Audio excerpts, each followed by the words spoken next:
परमसिद्ध परमेष्टि भगवंतोनी जय हो, 24 तीर्थंकर भगवंतोनी जय हो, आचार्य वर्ष श्री कुंकन स्वामी अमृतचंद्र स्वामी जयसिंह स्वामीनी जय हो, सदगुरु देवनी जय हो, परम कृपाळु देवनी जय हो, वर्तमान विचित सर्व आचार्य उपाधि साधु भगवंतोनी जय हो, आप सर्वમાં विराजमान द्रव्य दृष्टिથી શુદ્ધ આત્મતત્વની જય હો, જય જિનેન્દ્ર.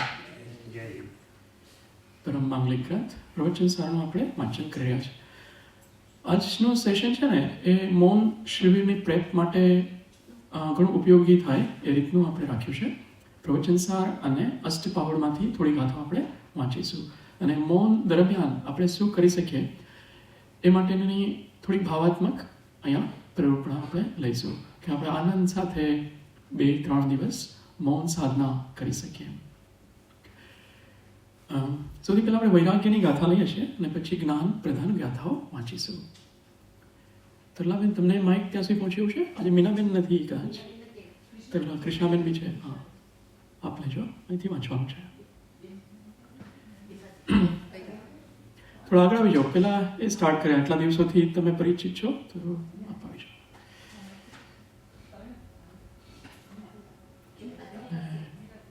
જેન્ટ્સમાં જીતેશભાઈ પણ થોડું વાંચશે.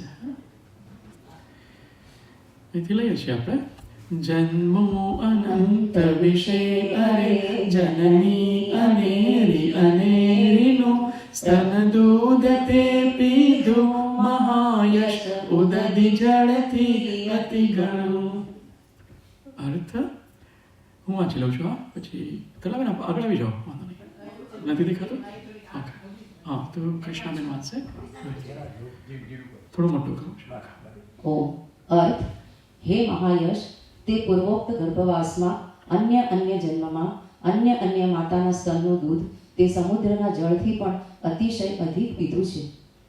ભાવાર્થ: જન્મમાં અન્ય માતાના સ્તનનું દૂધ એટલું પીધું છે કે તેને એકઠું કરે તો સમુદ્રના જળથી પણ અતિશય અધિક થઈ જાય. અહીં અતિશયનો અર્થ અનંત ગણો જાણવો, કેમ કે અનંત કાળનું એકત્ર કરેલું દૂધ અનંત ગણું થઈ જાય છે. કુંકુંદાચાર્ય પહોળમાં 18મી ગાથામાં એ કહે છે કે આપણે ગર્ભમાં જ્યારે હતા ત્યારે યાદ પણ નથી કે હું ગર્ભમાં હતો, પણ બધાને ખ્યાલ તો આવે ને કે ગર્ભમાં હતા. બધા લોકો કહે હા તમે ગર્ભમાં હતા. તો એવી કેટલી માતાઓના ગર્ભમાં આપણે રહ્યા છીએ. એ કેટલું અસુચિમય સ્થાન છે જે અમે આગળની ગાથામાં બતાવ્યું છે. એમાં રહ્યા છીએ અને પછી જન્મ થયા પછી કેટલી માતાઓ અન્ય માતાઓના દૂધ પીધા છે જે સમુદ્રના જળથી પણ અનેક ગણું છે. એટલી માતાઓના દૂધ પીધા છે. એટલા બહુ પ્રમાણ આપણે કરી ચૂક્યા છીએ અને હજુ પંચમ ગતિ મોક્ષ ગતિ પ્રાપ્ત કરી નથી. પછી આગળ લઈએ. તુજ મરણથી દુખાર્ત બહુ જનની અનેરીના નયનો થકી જળ જેવયાતે ઉદધિ જળથી અતિ ગણા. અર્થ: હે મુનિ, તું માતાના ગર્ભમાં રહી જન્મ લઈને મૃત્યુ પામ્યો. તે તારા મરણથી અન્ય જન્મમાં અન્ય માતાના રુદનથી નયનોના નીર એકત્ર કરીએ તો સમુદ્રના જળથી પણ અતિશય અધિક અર્થાત અનંત ગણું થઈ જાય. એ જેટલી માતાઓના પેટથી ગર્ભમાંથી જન્મ લીધો છે એ માતાઓના રુદન એટલા રુદન થયા છે કે એનું જળ, આંસુઓનું જળ પણ જે સમુદ્ર છે એના જળથી પણ અધિક છે. આ ફેક્ટ બતાવી છે. કારણ કે આપણે કેટલી માતાઓના ગર્ભમાંથી જન્મ્યા હશો ત્યાર સુધીમાં અનંત. એમાં કેટલી માતાઓના રુદન એ બધા ભેગા કરીએ તો એટલું જળ થઈ જાય છે. એટલા આપણે જન્મો ધારણ કરી ચૂક્યા છીએ. ઘણા એવા પણ પ્રસંગો હોય કે જેમાં પુત્રીનું મૃત્યુ માતાની પહેલાં થાય ત્યારે માતાનું રુદન વધારે હોય છે. એવા પરિવારના ઘણા વ્યક્તિઓના મરણથી પણ માતાના રુદન કેટલા હોય છે. તો આ જન્મ મરણ જે અનાદિકાળથી પંચ પરાવર્તનમાં આપણે પરિભ્રમણ કરીએ છીએ એ અહીંયા બતાવે છે. કેટલી માતાઓના રુદન એ પણ આપણે જોયા છે. પછી નિસીમ ભવમાં વ્યક્ત તુજ નખમાળ અસ્તિ કેશને સુર કોઈ એકત્રિત કરે તો ગિરિ અધિક રાશિ બને. અર્થ: હે મુને, આ અનંત સંસાર સાગરમાં તે જન્મ લીધા, તેમાં વાળ, નખ, નાળ અને અસ્થિ કપાયા, તૂટ્યા. તેમને જો કોઈ દેવ એકઠા કરી ઢગલો કરે તો મેરુ પર્વતથી પણ અધિક ઢગલો થઈ જાય અનંત ગણો થઈ જાય. આટલા શરીરો આપણે ગ્રહણ કરીને છોડ્યા છે. અને શરીરમાં જે વાળ, નખ, નાળ બધાને ખબર છે ને? હા, એમ્બિલિકલ કોર્ડ એ અને અસ્થિ, હાડકા, આ બધાનો ઢગલો એકઠો કરીએ તો સુદર્શન મેરુ પર્વત જે 1,00,000 યોજન ઊંચાઈવાળો છે એના કરતાં પણ ઊંચાઈવાળો ઢગલો થાય એટલા આપણે શરીર ધારણ કરી ચૂક્યા છીએ. તો આ બધાથી આપણે એ જાણવાનું છે, અહીંયા સુધી જ આઈ થિંક રાખીશું આ, કે કેટલા દુઃખો ભોગવ્યા છે પોતે અને આપણા સાથે જેટલા લોકોની સાથે રહ્યા છે આ પંચ પરાવર્તન દરમિયાન, એમાંથી બહાર નીકળવા માટેના ઉપાયો આપણે શોધવાના છે. જો આ ગાથા પણ લઈએ, આ પણ વૈરાગ્ય પ્રદાન છે. ભક્ષણ કર્યા તે લોકવર્તી પૂતગલોને સર્વને, ફરી ફરી કર્યા ભક્ષણ છતાં પામ્યો નહીં તું તૃપ્તિને. અર્થ, હે જીવ, તે આ લોકના પેટાળમાં પૂતગલોનો સ્કંદ જેટલો જણાય છે તે બધાને ભક્ષણ કર્યો અને તેમને પુનરુક્ત અર્થાત ફરી ફરી ભોગવ્યા છતાં તને તૃપ્તિ થઈ નહીં. આ લોક છે ને 14 રાજુ, એમાં જેટલા પૂતગલો છે ને એ બધાને શરીર રૂપે ગ્રહણ કરી ચૂક્યા છે આપણે અનંત ભાવમાં. અનંત સમય પહેલા પણ આપણું શરીર હતું કે નહોતું? એના અનંત સમય પહેલા પણ આપણું શરીર હતું, ત્યારે પણ જન્મ લીધેલા. એના અનંત સમય પહેલા પણ તો બધા પૂતગલોને ગ્રહી ચૂક્યા છે અત્યાર સુધીમાં. તો પણ શું થયું છે? ક્ષુધા બુઝાણી નથી, હજુ પણ એ પ્યાસ છે, તૃપ્તિ થઈ નથી, ક્ષુધા છે, ભૂખ છે. પછી અમને લઈએ, આ ચેન્નાઈવાળા આપણા જીતેશભાઈ, એમને માઇક આપશો? અહીંયા છે માઇક. હા, ગુજરાતીમાં ફાવે છે એમને, ટ્રાય કરો. પીડિત તૃષાથી તે પીડા છે સર્વ ત્રિભુવન નીરને, તો પણ તૃષા છે દાયના ચિંતન અરે ભવ છેદને.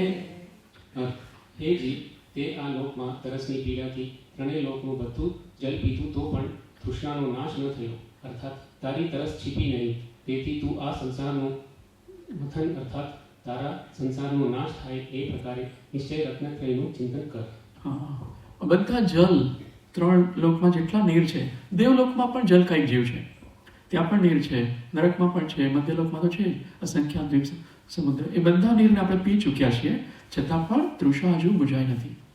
તો રત્નત્રય ધારણ કરવાનું, ચિંતન કરવાનું કહે છે.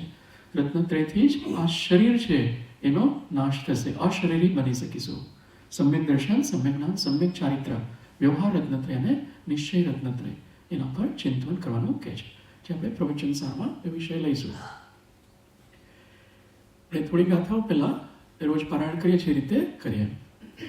છે અર્થ દ્રવ્ય સ્વરૂપ ગુણ આત્મક કયા છે દ્રવ્યને, વળી દ્રવ્ય ગુણથી પર્યાયો, પર્યાય મૂળ પર સમય છે.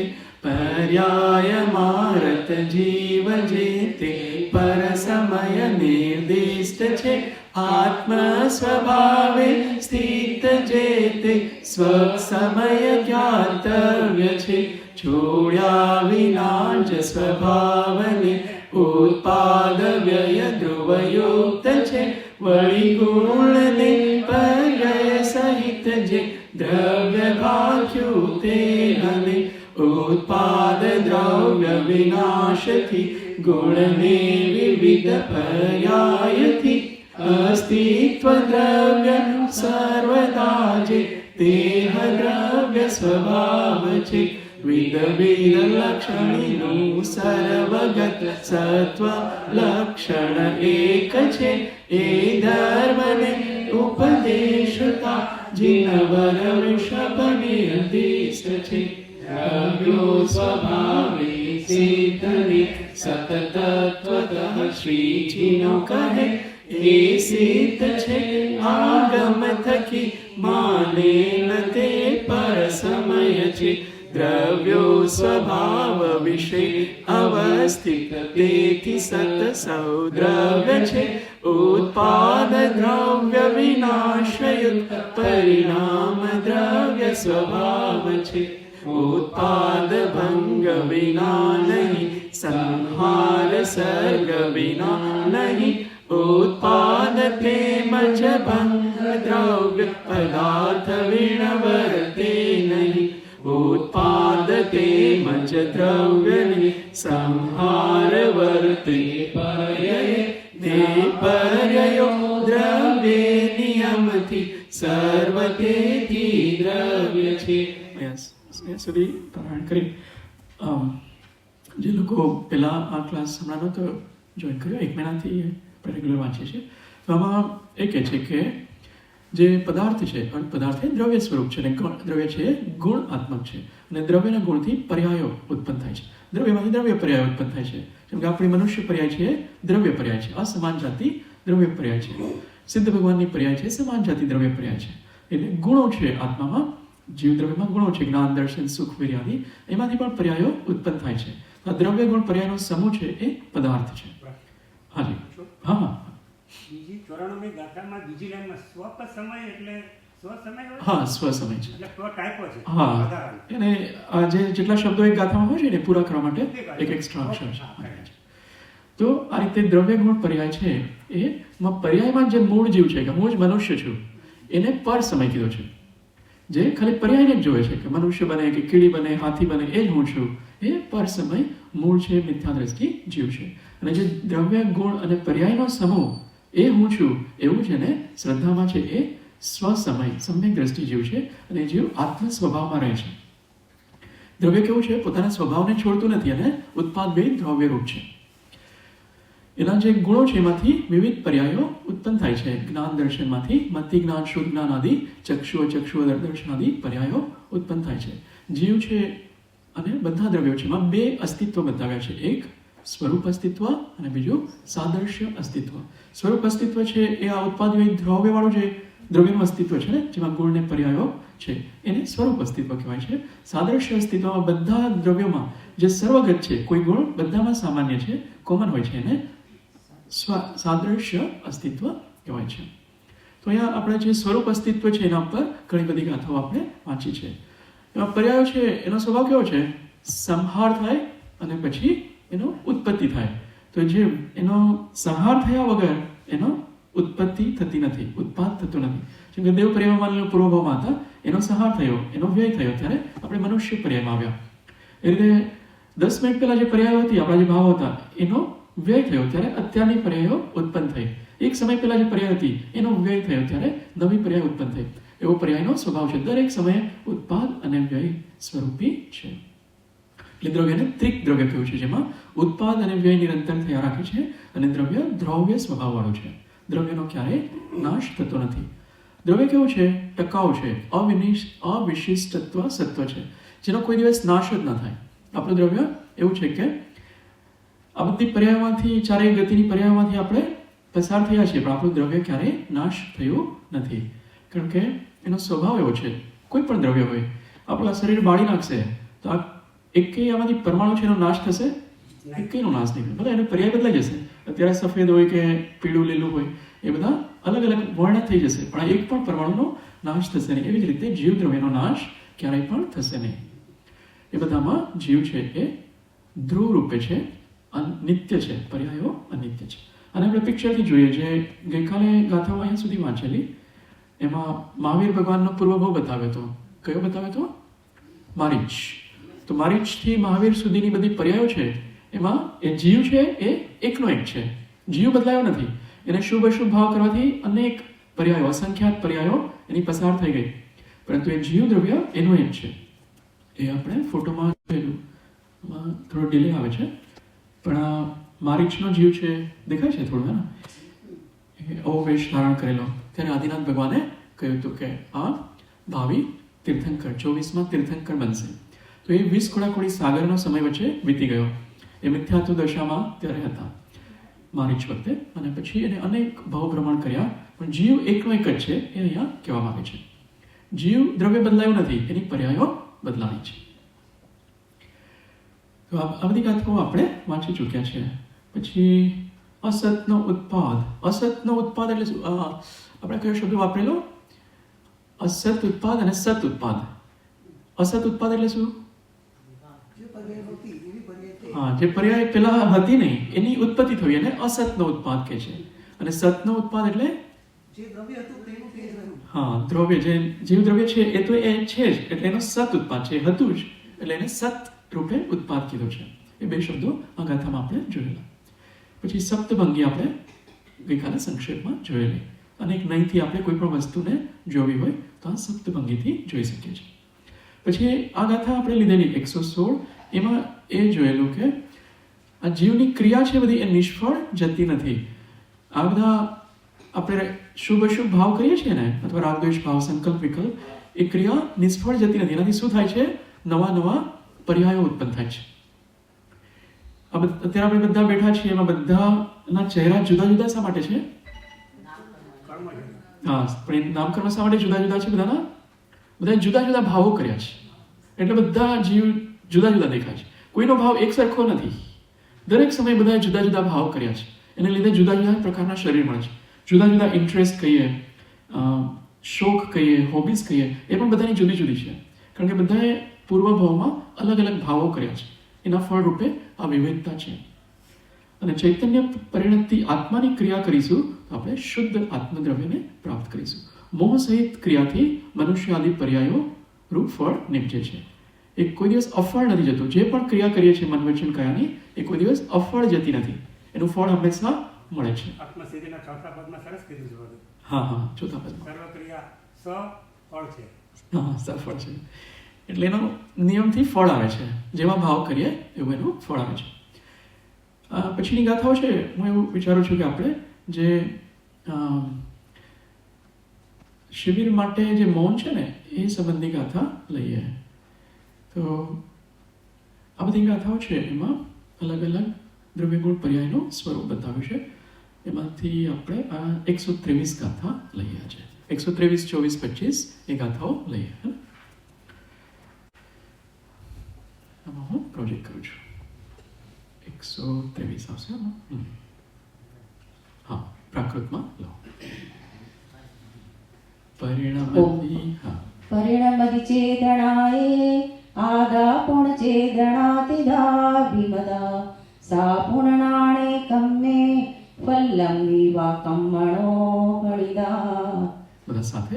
જીવ ચેતના રૂપ પરિણમે વળી ચેતના ત્રિવિધા ગણી તે જ્ઞાન વિષયક કર્મ વિષયક કર્મ ફળ વિષયક કહી. ચિત્તેશ્વર, અન્વયાર્થ આત્મા ઓન છે. ચેતના આત્મા ચેતના રૂપે પરિણમે છે. વળી ચેતના 3 પ્રકારે માનવામાં આવી છે, અને તેને જ્ઞાન સંબંધી, કર્મ સંબંધી અથવા કર્મના ફળ સંબંધી એમ કહેવામાં આવી છે. હા, આત્મા ચેતના રૂપે પરિણમે છે. આત્મા છે એનું સ્વરૂપ જ ચેતના છે. નિરંતર કોઈ ના કોઈ ચેતના રૂપે તો પરિણમે જ છે. એવું નથી કે એક પણ સમય એ ચેતના વગર પરિણમતો હોય. દરેક સમયે ચેતના રૂપે પરિણમે છે. એમાં 3 પ્રકારની ચેતના માનવામાં આવી છે: જ્ઞાન, કર્મ અને કર્મફળ ચેતના. આપણે પહેલા વાંચ્યું હતું, આમાંથી અહીંથી વાંચીશું ટીકા. જેથી ચૈતન્ય તે આત્માનું સ્વધર્મ વ્યાપકપણું છે, તેવી ચેતના જ આત્માનું સ્વરૂપ છે. તે રૂપે ખરેખર આત્મા પરિણમે છે. આત્માનું જે કોઈ પણ પરિણામ હોય છે, કોઈ તે ચેતનાને ઉલ્લંઘતો નથી. અર્થાત આત્માનું કોઈ પણ પરિણામ ચેતનાને જરાય છોડતો નથી. ચેતના વગેરેનો બિલકુલ હોતો નથી, એમ તાત્પર્ય છે. વળી ચેતના જ્ઞાનપણે, કર્મપણે અને કર્મફળપણે એમ 3 પ્રકારે છે. ત્યાં જ્ઞાન પરિણતિ તે જ્ઞાન ચેતના, કર્મ પરિણતિ તે કર્મ ચેતના, કર્મરૂપ કર્મફળ પરિણતિ તે કર્મફળ ચેતના છે. Very good. તમિલ એટલો અભ્યાસ કર્યો છતાં ગુજરાતી આવડે એ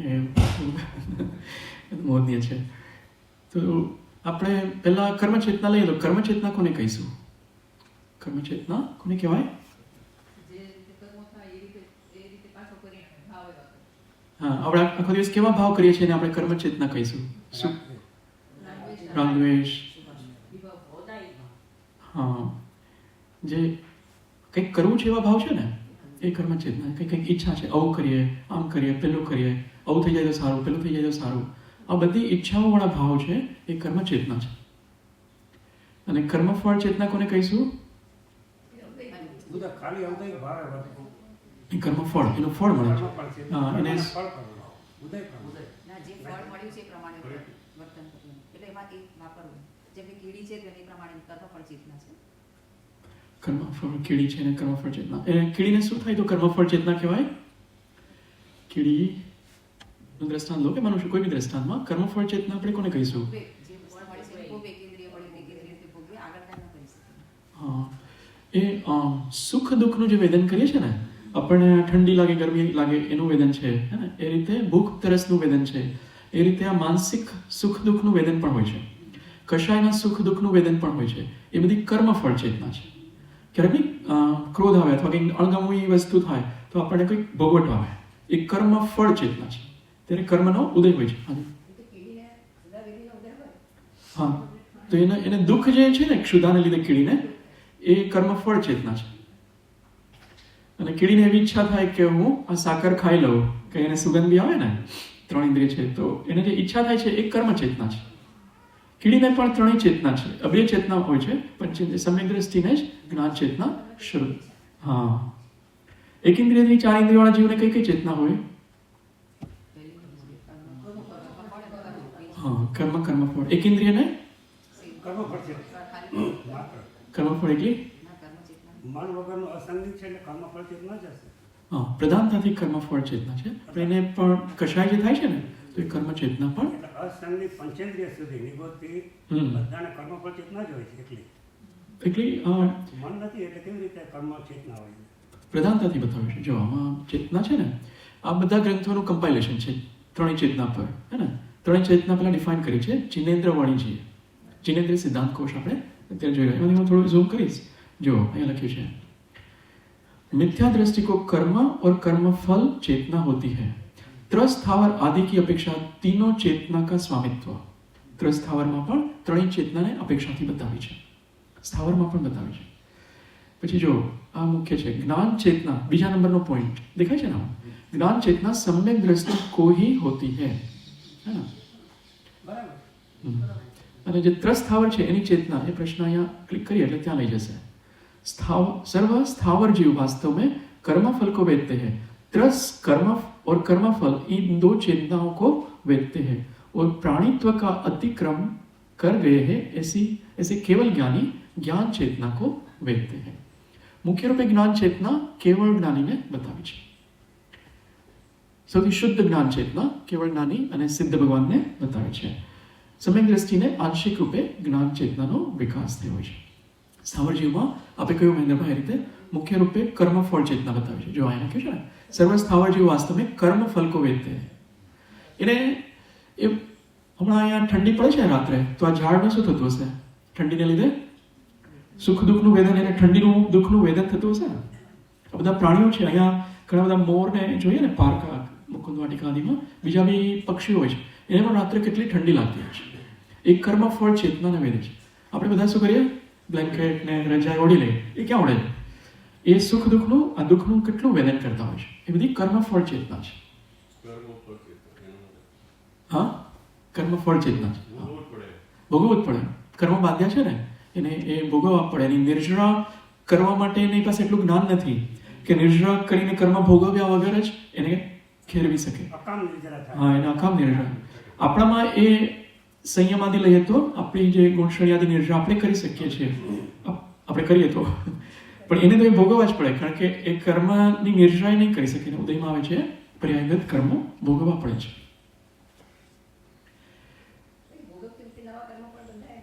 હા, ત્યારે રાગદ્વેષ કરે તો નવા કર્મ બંધાય છે. ભાવ ઉપર છે.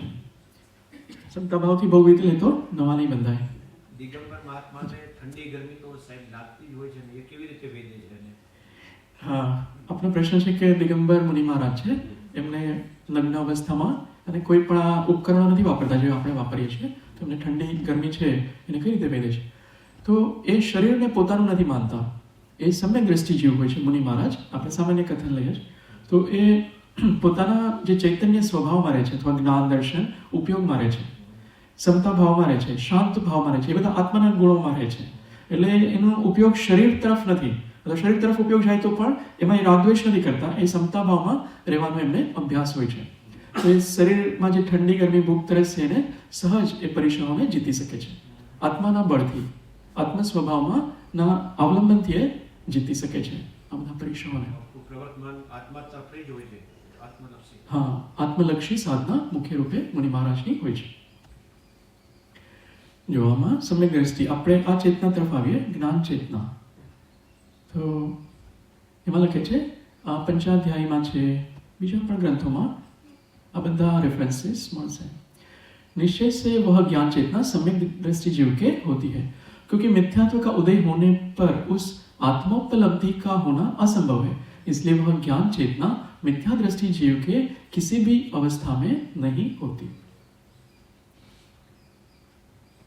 પછી કે છે, ठीक है, हेतु के विपक्ष में वृत्ति होने से उसमें व्यभिचारीपना आता है, क्योंकि पर स्वरूप पर पदार्थ से भिन्न अपने इस स्वात्मा में ज्ञान चेतना होती है. मिथ्या दृष्टि को कर्म कर्म फल चेतना ही होती है. अज्ञान चेतना संसार का बीज है. त्रस्थावर आदि की अपेक्षा तीनों चेतना का स्वामित्व. વિષય છે, આમાં ઘણો બધો વિષય છે ચેતના પર. આપણે શું કરવાનું છે, જે મૌન અવસ્થા છે એમાં આપણે શું કરવાનું છે, પ્રવચન સારમાંથી વાંચીએ. અહીંયાથી લઈએ છીએ 124, આપણે 23 વાંચેલી, 24 વાંચવાની છે. જ્ઞાનમ અટ્ટવિયપ્પો કમ્મં જીવેણ જં સમારબ્ધં તમણેગવિધં ભણિદં ફલં તિ સુખં બદુઃખં વા છે જ્ઞાન. બધા સાથે માઇક વગર બધા બોલીએ, બધા સાથે આનો અર્થ બધા સમજવાનો છે, એટલે સાથે બોલીએ. બોલો. જ્ઞાન અર્થ વિકલ્પ જીવથી કરાતું કર્મ છે, તે છે અનેક પ્રકારનું ફળ સૌખ્ય અથવા દુઃખ છે. એમને આ બુક આપશો, બુકમાંથી વાંચવું સહેલું પડે તો. મહેન્દ્રભાઈ, આ બુક આમાં પેજ નંબર છે 243. 243 પેજ નંબર છે, અને અન્વયાર્થ વાંચવાનું છે. अर्थ विकल्प ત્યાંથી. अर्थ विकल्प अर्थात स्व पर पदार्थों भिन्नतापूर्वक युगपद अवभाषण તે જ્ઞાન છે. જીવ વડે જે કરાતું હોય તે કર્મ છે, તે અનેક પ્રકારનું છે. સુખ અથવા દુઃખ તે કર્મફળ કહેવામાં આવ્યું છે. આપણે હમણાં જ જે ડિસ્કસ કર્યું એ જ છે અર્થ વિકલ્પ. એટલે આ બધું જે જણાય છે એ જ્ઞાન છે, એ જ્ઞાન ચેતના છે. અને જે કરતું હોય, જીવ વડે જે કરતું હોય તે કર્મ છે. આપણે અનેક ભાવ કરીએ છીએ એ બધા કર્મ છે, અને એનું સુખ દુઃખ જે ફળ મળે છે એ કર્મફળ ચેતના છે. આ બધી ચેતના રૂપે જીવ પરિણમે છે. પોતે જ આપણે પરિણમીએ છીએ આ ચેતના રૂપે. આવી ઈચ્છાઓ કરી તો જીવ એ રૂપે પરિણમે છે, આવી ઈચ્છા કરી તો એ રૂપે. અને જો જ્ઞાન ભાવમાં જ રહે તો એ રૂપે પરિણમે છે, જ્ઞાન રૂપે પરિણમે છે. તો મૌન દરમિયાન આપણે શું કરવાનું? જ્ઞાન ભાવમાં રહેવાનું. આ શરીરને જુદું જોવાનું. જે ઈચ્છાઓ ઉત્પન્ન થાય છે ને એને જુદી જોવાની. જે બધા અલગ અલગ લોકો દેખાય છે એ પણ જુદા જોવાના પોતાથી, હે ને. પેલા અબદ્ધ છે એને બધાને જુદું જોવાયેલું. અબદ્ધ છે, આ બધું બંધાયેલું નથી આત્માથી. એને પેલા જુદું જુદું જોવાનું. વનસ્પતિ દેખાય, ઝાડ પાન દેખાય, એને જુદા જોવાના. કે એ હું એ રીતે અપ્લાય કરું એને જુદું જોવામાં. કે અહીંયા ઝાડ કયું છે સામે, માની લો ચીકુનું ઝાડ છે, હે ને. કેટલા બધા ચીકુના ઝાડ છે. તો ગતિ કઈ છે ચીકુના ઝાડની? આ બધું જ્ઞાન કરવાનું. તિર્યંશ ગતિ. ઇન્દ્રિય કેટલી છે ઝાડને? એક ઇન્દ્રિય. એનું શરીર સ્થાવર છે કે ત્રસ છે? સ્થાવર છે. એને યોગ કયો છે? ઔદારિક છે, વૈક્રિયક છે? કયો યોગ છે? ઔદારિક કાયોગ છે, હે ને. એને મનોયોગ વગેરે નથી, વચન યોગ નથી. પછી એને કશાયો કયા કયા થઈ શકે એ જોવાનું. તો એ ઝાડ છે એને ક્રોધમાનમાં એ લોપ થઈ શકે? થઈ શકે. હાસ્ય રતિ અરતિ થઈ શકે? બધું એક એક જોવાનું, એક એક જોવાનું. આપણે કંઈક સળી કરીએ, એકાદ ડાળી તોડીએ તો એને શેનો ઉદય આવે છે? ક્રોધનો આવી શકે ને. એને વાગી જાય, અથવા વરસાદ આવે કે ઠંડા પવન આવે તો એને દુઃખવાળા ભાવ થાય છે. અરતિનો ઉદય આવે, ક્યારેક રતિનો પણ ઉદય આવે. કઈ રીતે રતિનો ઉદય આવે? એટલે કંઈક સરસ પાણી પીવડાવો તો એને રતિનો ઉદય હશે. એટલે એનું બધું અબુદ્ધિપૂર્વક અવ્યક્તપણે હોય છે. હા, પણ આ બધા કષાયોને આપણે મુખ્ય રૂપે જોઈએ છીએ કે એને આ બધા ચાલે છે કષાયો, ને એને આત્મામાં અવ્યક્ત એટલે એને જણાય છે, આ કષાયનો અનુભવ થાય છે. તો એને હાસ્ય હોય કે નહીં ઝાડને? નો કસાય છે એટલે હશે ને. હા, એને હાસ્યનો પણ ઉદય આવી શકે, એ વિચારવાનો કઈ રીતે હાસ્યનો. તો આ જ્ઞાન ભાવ છે. આ જ્ઞાન ભાવમાં તમે ઘણો સમય વિતાવી શકો. કષાયો બધા જોવાના, પછી એની લેશ્યા જોવાની, કઈ લેશ્યા હોય ઝાડને એ જોવાનું. 3 અશુભ લેશ્યા જ હોય છે એક ઇન્દ્રિયમાં. અશુભ લેશ્યા, શુભ એટલે કૃષ્ણ નીલ કાપોત લેશ્યા. પછી એને ઇન્દ્રિય બધી પર્યાપ્તિઓ હોય કે નહીં, કેટલી પર્યાપ્તિઓ હોય, કેટલા પ્રાણ હોય, એ બધું જ્ઞાનમાં લેવાનું. પછી એને આર્ત ધ્યાન હોઈ શકે કે નહીં, રૌદ્ર ધ્યાન હોઈ શકે કે નહીં, 4 પ્રકારના આર્ત ધ્યાનમાંથી કયા કયા હોઈ શકે, રૌદ્ર ધ્યાન કયા હોઈ શકે, શા માટે 8 ધ્યાન બતાવ્યા છે આર્ત અને રૌદ્ર ધ્યાન, શું થાય ત્યારે એને રૌદ્ર ધ્યાન થતું હશે. આ બધું જ્ઞાનની પરિણતિ છે. તો જ્ઞાન એવું નહીં કે સ્ટેન્ડ સ્ટીલ છે કે આપણે જ્ઞાન ભાવમાં રહીએ એટલે કંઈ કરવાનું જ નથી. આ ચિંતન આદિ છે એ પણ જ્ઞાન ભાવ જ છે, ખ્યાલ આવે છે ને. તો એ 24 સ્થાન એ પણ જ્ઞાન ભાવમાં છે અત્યારે, પણ આવૃત છે. તો 24 સ્થાન અપ્લાય કર્યા એવી રીતે કર્મના ઉદયો પણ અપ્લાય કરવાના. એને આ બધા 148 પ્રકારના કર્મના નામે અથવા 8 પ્રકારના એ કયા કયા ઉદય ચાલે છે, સત્તામાં કયા હોઈ શકે, કયા કયા બાંધી શકે જીવ, એ બધું ચિંતન કરવાનું. તો એ પણ જ્ઞાન ચેતના છે. એ રીતે આપણે પણ બધા ગ્રંથોને યાદ કરવાના, જ્યાં મૌન અવસ્થામાં સ્તોત્ર છે, સ્તુતિ છે, સ્તવન, ભક્તિ, એ બધાને યાદ કરીએ, એ પણ જ્ઞાન ભાવ છે. એમાં રહેવાનું. તો બોલવાની જરૂર નથી. અને આમાં એટલો આનંદ આવશે, બોલવાની ઈચ્છા જ નહીં થાય. જ્ઞાન ભાવ છે ને એની સાથે સુખ ભાવ જોડાયેલો છે. આત્માના બંને ગુણો છે ને, એક ગુણ જ્ઞાન ગુણ છે, બીજો આત્માનો સુખ ગુણ છે. એ બંને એકી સાથે ઉદયમાં આવશે. આપણે જ્ઞાન ભાવમાં રહેતા નથી ને એટલે સુખ ભાવનું વેદન થતું નથી. આ બધી બુદ્ધિ ચલાવે છે, શું કહેવાય, સંકલ્પ વિકલ્પોની જાળ, એને લીધે જ્ઞાન ભાવમાં આપણે રહેતા નથી. જ્ઞાન ભાવમાં રહેવું કોને કહેવાય કે જેમાં કોઈ કશાય જ ન હોય, કોઈ ઈચ્છા જ ન હોય, કોઈ આકુળતા ન હોય, એ જ્ઞાન ભાવ છે. એટલે કે જ્ઞાતા દ્રષ્ટા ભાવ સંભાવ. નહીં, આ રીતે હું જ્ઞાન ભાવું છું કે જે આ 24 સ્થાન અપ્લાય કર્યા કર્મના ઉદય, એમાં કોઈ કશાય નથી. કશાય છે એમાં બધું ચિંતન કરીએ ત્યારે કોઈ કશાય નથી હોતા. કોઈ 5 ઇન્દ્રિયના વિષય ભોગની ઈચ્છા પણ નથી. તો જ્યાં વિષય ભોગની ઈચ્છા ન હોય અને કશાય ન હોય ત્યાં ધર્મ ધ્યાન થાય છે. 5 ઇન્દ્રિયના વિષયનો વ્યાપાર નહીં કરવાનો. ખ્યાલ આવે છે ને જ્ઞાન ભાવમાં કઈ રીતે રહેવાનું? જ્ઞાનનો જ વ્યાપાર કરવાનો. Very good. આજે મેં એક્ઝામ્પલ આપ્યા જ્ઞાનનો વેપાર કરવા માટે આપ્યા હતા. એમાં એ કરતા રહેવાનું આખો દિવસ. તમને થોડા થોડા ગ્રંથ યાદ હોય ને, ઇષ્ટોપદેશ યાદ હોય, તો એની બધી ગાથાઓ યાદ કરી એના પર ચિંતન કરવાનું. કલાકો સુધી ચિંતન કરી શકો, ભક્તામર પાઠ કરી શકો, એના પર ચિંતન કરો. તો કોઈની સાથે વાતચીત કરવાની જરૂર જ નથી. કોની સાથે વાતચીત કરવાની? જ્ઞાન સાથે. જ્ઞાન જ જ્ઞાન સાથે વાતચીત કરે છે. એટલે જ્ઞાનમાં રમણતા છે. જ્ઞાન સ્વભાવમાં ઓલું આમ સીધું આ જ્ઞાનમાં કંઈ સ્થિર થઈ જાય એવું નથી. એ બહુ આગળની ભૂમિકા છે કે જ્ઞાનનું અતિન્દ્રિય જ્ઞાનનું વેદન થવું, અતિન્દ્રિય આનંદનું વેદન થવું, એ તો બહુ પછીની ભૂમિકા છે. આપણે ફોનની ના પાડેલી છે ને બધાને.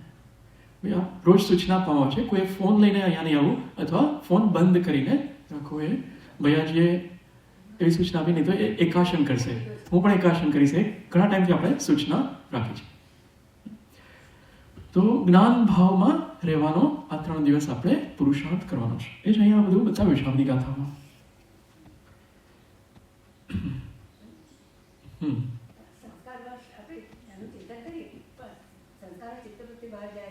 માઇક કાપશો તો બધાને લાભ મળશે. આમાં રેકોર્ડિંગ બી થાય છે ને, માઇક વગર રેકોર્ડિંગ થતું નથી. આ લોકો કરે છે કંઈક એટલા માટે. આપણે જ્ઞાન સ્થિર થવાનો પ્રયત્ન કરીએ છીએ, એટલે જ્ઞાનમાં જવાનો. પણ એ વખતે પૂર્વ સંસ્કારો ચિત્તવૃત્તિ બહાર જતી રહે અથવા વિકલ્પ આવે ત્યારે કેવો પુરુષાર્થ કરવો? હા, એ ચિત્તવૃત્તિ બહાર શા માટે જાય છે? એ વસ્તુ પ્રત્યે રાગ છે. જ્યાં ચિત્ત જાય છે ને એના પ્રત્યે રાગ છે, તો એને જોવાનો કે જો અહીંયા રાગ છે અને આત્મામાં અનુરાગ કરવાનો, તો ચિત્તવૃત્તિ પાછી આવી જશે કે આત્માથી સૌ હીન. તો આ બહારના બધું છે એટલું અસુચિમય છે કે જ્ઞાનીઓ એનું વર્ણન કરવામાં એનો એ સંકોચ રાખે. એટલું અસુચિમય છે આ બધું. અને બહારનું જોયું તો એમાં હાડકા, માંસ, લોહી, મળમૂત્રથી ભરેલું છે આ શરીર વગેરે. એવી રીતે બધું અસુચિમય છે. પર પદાર્થમાં એવું કંઈ છે જ નહીં કે જેવું આત્મામાં છે. આત્મામાં પવિત્રતા વગેરે. હા, તો એ રાઈટ. એટલે ચિત્ત બહાર જાય ત્યારે અંદર લેવાનું, પછી બહાર ભાવનામાં આવીએ. છેલ્લે બાકી શ્વાસ ઉચ્છ્વાસ ઉપર ધ્યાન આપવાનું, દરેક શ્વાસને જોવાનો. કોઈ પણ શ્વાસ પોતાની જાગૃતિ વગર જવો ન જોઈએ, નાક પાસેથી જવો ન જોઈએ. એટલી જાગૃતિપૂર્વક જ દરેક શ્વાસ લેવાનો અને છોડવાનો. નમોકાર મંત્ર વાળો પણ કરાય શ્વાસ સાથે, કે શ્વાસ લઈએ ત્યારે નમો અરિહંતાણમ, એક્ઝેલ વખતે નમો સિદ્ધાણમ, ઇન્હેલ વખતે નમો આયર્યાણમ, એક્ઝેલ વખતે નમો ઉવજાણમ, ઇન્હેલ વખતે નમો લોહે, એક્ઝેલ વખતે સર્વ સાહોણમ. એવા નમકાર મંત્રના જાપ શ્વાસોશ્વાસ દ્વારા કરવાથી મન શાંત થઈ જાય છે એકદમ. અને આપણે બહારથી કાંઈ મળવાનું નથી, જે છે બધું અંદરથી જ મળશે ને. સુખ ક્યાં છે? કે બીજાના આત્મામાંથી મળશે કે આપણા આત્મામાંથી મળશે? આપણામાંથી મળશે. તો એને વારંવાર આપણા આત્માના સ્વભાવ તરફ જ જવું પડશે, બીજો કોઈ ઉપાય નથી. સુખ ક્યાંય બહારથી મળશે એવું લાગે છે કોઈને? આ પૂતગલ દ્રવ્યમાં સુખ છે? પૂતગલમાં નથી, બીજા કોઈ જીવમાં સુખ નથી. તો જ્યાં સુખ છે એમાં આપણે વારંવાર એ જ્ઞાન સ્વભાવમાં ઉપયોગ લઈ જવાનો છે. તો 12 ભાવના લઈ શકો. બધાને 12 ભાવના આવડતી હોય ને? એ ના આવડતી હોય તો 4 ભાવના, એના ઉપર ચિંતન કરવાનું. મૈત્રી પ્રમોદ આદિ ભાવના, 16 ભાવના ઉપર ચિંતન કરવાનું. એ જ્ઞાનનો જ ઉપયોગ છે. 25 ભાવના પર ચિંતન કરવાનું, એ પણ જ્ઞાન ઉપયોગ છે. 5 એક વ્રતની 5 ભાવનાઓ આપી તત્વાર સૂત્રના 7મા અધ્યાયમાં શરૂઆતથી જ આપી છે. એના ઉપર ચિંતન કરવાનું. તમે જે પણ યાદ રાખ્યું હોય ને એના ઉપર ચિંતન કરવાનું. જે પણ શુદ્ધ જ્ઞાન જે છે દ્રવ્ય શુદ્ધ, એમાંથી એ યાદ કરીને એના પર ચિંતન કરવાનું. જેટલા ગ્રંથો, કેટલા લોકોએ ઘણા બધા ગ્રંથ યાદ રાખ્યા છે, સ્ક્રિપ્ચર્સ ગ્રંથ, ઇષ્ટોદય સમાધિ સંત્ર, પંચાસ્તિકાય, પ્રવચનસાર, સમયસાર, નિયમસાર, આત્માનું શાસન, પછી દ્રવ્ય સંગ્રહ, ઓકે, સહજ સુખ સાધન. તો એ બધાને યાદ કરવાનો, તો પણ આત્મામાં રહેવાશે, જ્ઞાન સ્વભાવમાં રહેવાશે. અને નિયમ શું લઈ લેવાનો? 3 વાર શું કરવાનું? 3 વાર દિવસમાં સામાયિક. હા, આ લોકોને બધાને યાદ છે. 3 સામાયિક કરવાની. ક્યારે ક્યારે કરશો 3 સામાયિક? સવારે, બપોરે અને સાંજે.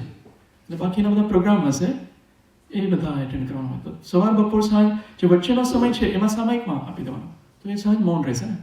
એટલે સામાયિકમાં આ જ્ઞાન સ્વભાવમાં રહેવાનો, ચિંતન આદિ દ્વારા એમાં રહેવાનું છે. મારે પણ એ જ કરવાનું છે. ફોન બધા એ શું કરવાનું? Switch off. આજે જ મેસેજ મૂકી દેવાનો કે મારે બહાર મૂકીને આવે તો સારું કરે. હા, અને કુટીરમાં પણ સ્વિચ ઓફ રાખવાના અને અહીંયા બહાર મૂકીને આવવાના. અને પ્રફુલ્લ દાદા કહ્યું એવું એક ડિવાઇસ છે, એ આપણે મૂકીશું તો કોઈને ફોનની રિંગ જ નહીં વાગે. તો એનાથી થોડું વાંચીએ પછી આપણે પૂર્ણાહુતિ. ગઈકાલે આ બધું વાંચ્યું હતું. આ દેહ પર વચનામૃત છે, હે ને? હું અહીંથી લઉં છું કારણ કે આપણે સંકલન છે. આ શેના પર છે? દેહ ઉપર. અનિયમિત અને અલ્પ આયુષ્યવાળા આ દેહે આત્માર્થનો લક્ષ્ય સૌથી પ્રથમ કર્તવ્ય છે.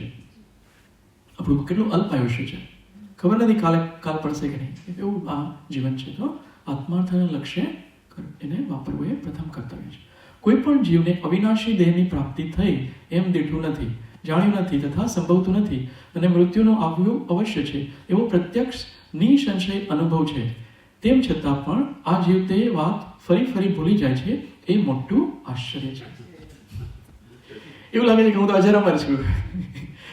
પેલા ગેલેરી હોય ને એમાંથી જોવે પેલું ડેડ બોડી લઈ જતા હોય ને રામ બોલો, તો એને એમ લાગે બીજા બધા જ મરવાના છે.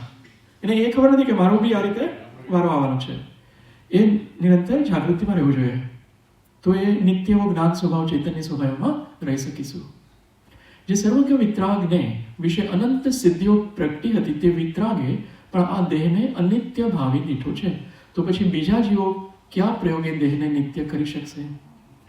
વિતરાગ જે અરિહંત થઈ ગયા એને પણ અનિત્ય જોયો છે. આ દેહને દેહધારી આત્મા પંથી છે અને દેહ એ ઝાડ છે. આ દેહરૂપી ઝાડમાં જીવરૂપી પંથી વટે માર્ગું થાક લેવા બેઠો છે.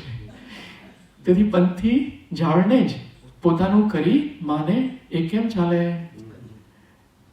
આ પૃષ્ઠ નંબર 677 પર આના પર વિશેષ પણ વાંચી શકાય. પત્રાશયમાં દેહને ઝાડ કીધું અને આ જે દેહધારી આત્મા છે એને પંથી કીધો. તો ઝાડ ઉપર બેસે છે તો એને ઝાડને જ મારું માની લે છે. કે અહીંયા હું હંમેશા રહી શકીશ, એ હંમેશા રહી શકે એવું છે જ નહીં. દેહ હોય તો ધર્મ થઈ શકે છે, માટે તેવા સાધનની સંભાળ રાખવા ભગવાનનો પણ બોધ છે, જે આપણે ગઈકાલે વાત કરી. હે ને, સંભાળ પણ રાખવાની છે. પણ આપણે શું કરીએ છીએ? બહુ વધારે સંભાળ રાખીએ છીએ. એટલે કે અપારિણામિક મમતા કીધી છે ને, હા, એટલે કે મમત્વ નહીં રાખવાનું હૃદય ઉપર, હા. સંભાળ લેવાનું. સંભાળ લેવાની પણ મમત્વ નહીં રાખવાનું. દેહ પાસે કામ કરવાનું, ચાલ સમય કરવા બેસી જા, સ્વાધ્યાય કરવા બેસ, અભિષેક કર, પૂજા કર, હે ને, એને કહેવાનું કે આજે એકાશન કર, હવે ચોવ્યાર કર. દેહ પાસે કામ લેવાય કે ના લેવાય? એને જમવાનું પેલા આપી દેવાનું, પછી કે હવે આજ પૂરતું ઇનફ છે. નહીં તો એ માંગ્યા જ કરશે. દેહનો એ સ્વભાવ છે, એ તો માંગ્યા જ કરવાનું ને, કર્મ અને વશ થઈને માંગ્યા જ કરશે. આ છેલ્લું આપણે વાંચીએ પછી સમય થઈ જાય છે. દેહ જેનો ધર્મ ઉપયોગ માટે છે, તે દેહ રાખવા જે પ્રયત્ન કરે છે તે પણ ધર્મને માટે જ છે. હે ને, આપણા દેહને શા માટે રાખ્યો છે? ધર્મ કરી શકીએ એટલા માટે. જો ધર્મ નહીં કરી શકે તો આ દેહનો કોઈ મિનિંગ જ નથી રહેતો ને. એટલે સલ્લેખના લેવડાવે છે કે હવે ધર્મ તો થઈ શકે એવી દેહની અવસ્થા નથી, દશા નથી, માટે હવે આ દેહનો ત્યાગ કરી નવો દેહ. આપણો બેનશ્રી સમય કેવું છે? સમય થઈ ગયો છે ને, તો અહીંયા સુધી રાખીએ. પ્રેમ અંત મંગલ આપ બોલશો. સુખધામ અનંત સુશાંત ચલે દિન રાત્ર રહે તદ ધ્યાન મય પર શાંતિ અનંત સુખામય છે પ્રણમો પદતે વરતે જયતે. ઓ પ્રણમો પદતે વરતે જયતે. શ્રી અનંતાનંદ પરમેષ્ટિક ભગવાન કી જય. 24 તીર્થંકર ભગવાન કી જય. નંબર નમોકાર મંત્ર કાયોત્સવ પછી બેનશ્રી સૂત્ર બોલશે.